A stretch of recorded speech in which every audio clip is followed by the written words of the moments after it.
কিশোরগঞ্জের গোরখদক মনুমিয়ার মহৎ কাজের সাথে সেই ঘোড়ার নির্মম মৃত্যু এখনো মেনে নিতে পারেনি হাওরবাসী।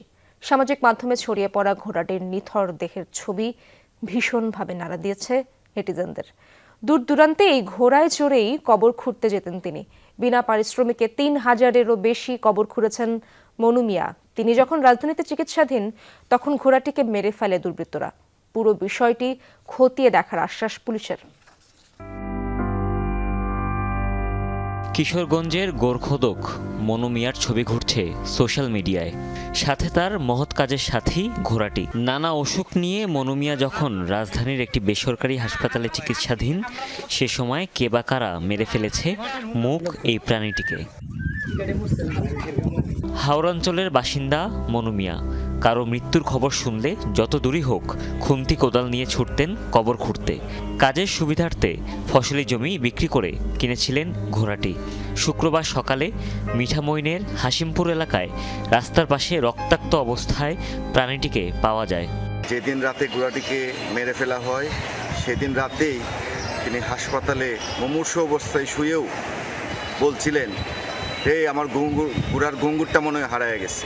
ওনার স্ত্রী এখনও ওনাকে জানাননি যে ওনার ঘোড়াটাকে দুর্বৃত্তরা মেরে ফেলেছে, কারণ উনি বলছিলেন কান্না করতে করতে, এখন তো আমার একটা প্রাণী গেছে, তখন আমার মানুষটাকেও আমি হারিয়ে ফেলবো যদি এই ঘোড়ার মৃত্যুর খবরটা তাকে দেই।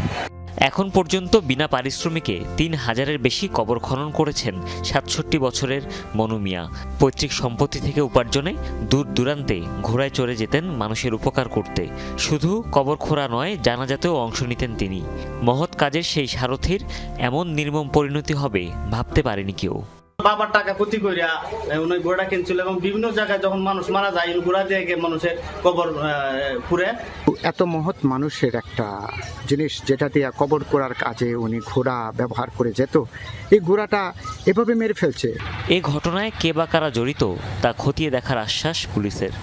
এই ঘোড়াটি আমাদের এই ইটনা উপজেলার জয়সিদ্ধি গ্রামের মনুমিয়া নামে এক ব্যক্তি ব্যবহার করতেন। এই বিষয়ে এখন পর্যন্ত কোনো অভিযোগ আসেনি। যদি আসে আমি আইনগত ব্যবস্থা গ্রহণ করব। নিঃসন্তান মনুমিয়া শেষ আশ্রয়ে তার স্ত্রী রহিমা বেগম। এখন পর্যন্ত মোট ১৪টি ঘোড়া কিনেছিলেন এই গোরখদক। এটাই ছিল তার সবশেষ ঘোড়া।